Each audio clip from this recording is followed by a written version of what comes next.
নিজের বাড়িতে ঢুকতে যে এত কাঠঘর পোড়াতে হবে সেটা 2 দিন আগে ভালোভাবে টের পেয়েছি আমরা। কালী পুজোর দিনগুলো আমাদের শুরু হয় সন্ধ্যাবেলা থেকে, আগের ভিডিওতেই বলেছিলাম। সকালবেলা ঘুম থেকে উঠে আমার পাখিটাকে ভালো করে দেখে তারপর চলে গেছিলাম মায়ের বাড়িতে। এই বাবলগুলো যে বাচ্চাগুলোর এত ভালো লাগে কেন কে জানে, সারা দিন ওই বাবলই করে যাচ্ছে। সন্ধ্যাবেলা মা বাবাকে বলেছিলাম যে তুই নাতি নাতনিকে নিয়ে মেলা ঘুরতে যাও, আজকে আমরা একটু রেস্ট নেব বলতে আমরা একটু বন্ধুরা ঘুরতে বেরোবো। তারপর আমরাও রেডি হয়ে বেরিয়ে গিয়ে প্রথমে গেলাম আমাদের বাড়ির সামনে যে ক্লাব রেজিমেন্ট তার সামনে। গিয়ে দেখছি লম্বা একটা লাইন পড়েছে। আর লাইন পড়বে নাই বা কেন, ঠাকুরটা ছিল দেখার মতন।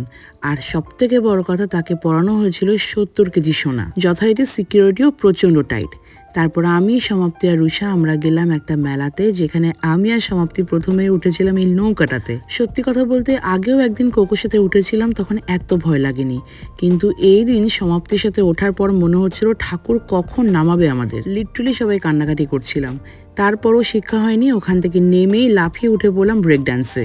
মেলায় এই নাগরদোলাগুলো উঠতে কার কার ভাল লাগে, আমি তো নিজেকে আটকাতেই পারি না। তারপরে সমাপ্তির বাড়ি চলে যাওয়ার পরে আমি আর দিদি গেছিলাম আমাদের বারাসাতের পায়োনিয়ার পার্কের ঠাকুরটা দেখতে। আসলে ঠাকুর দেখার তো একটা কারণ ছিলই, কিন্তু তার থেকেও বড় কারণ ছিল এই প্যান্ডেলের পাশেও একটা বিশাল বড় মেলা বসেছে। আর এই পায়োনিয়ার পার্কের মেলাতে গিয়ে আমি ভাবলাম যে কেন এই 3 দিন কালী পুজো থাকাকালীন এই মেলাটাতে আসিনি। সত্যি সত্যি প্রচন্ড রিগ্রেট হচ্ছিল।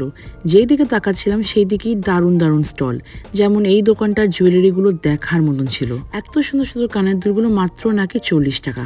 আমার দিদিকে কোনো মতে আটকে ওকে টানতে টানতে ওই স্টল থেকে বের করে এগিয়ে গেলাম। দেখলাম এই দিকে কত সুন্দর সুন্দর রাইডস এসছে। কোনো মতে এই রাইডস গুলো চড়া থেকে নিজেকে আটকে প্রথমে আমরা খেলাম পাও ভাজি।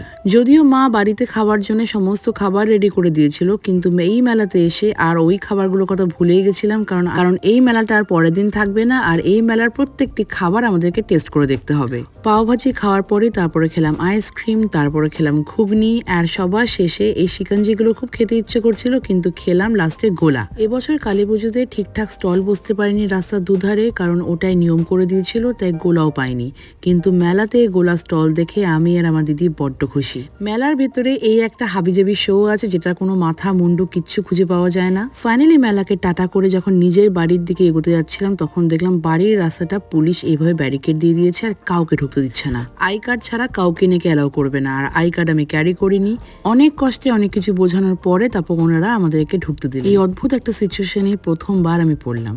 তারপরে রাত্রি 12:05 দেখছি সমস্ত বারাসাতের প্যান্ডেলগুলো লাইট অফ করে দিয়েছে। দেখতে না দেখতে এই বারাসাতে কালী পুজো 4 দিনের মধ্যে শেষ হয়ে গেল।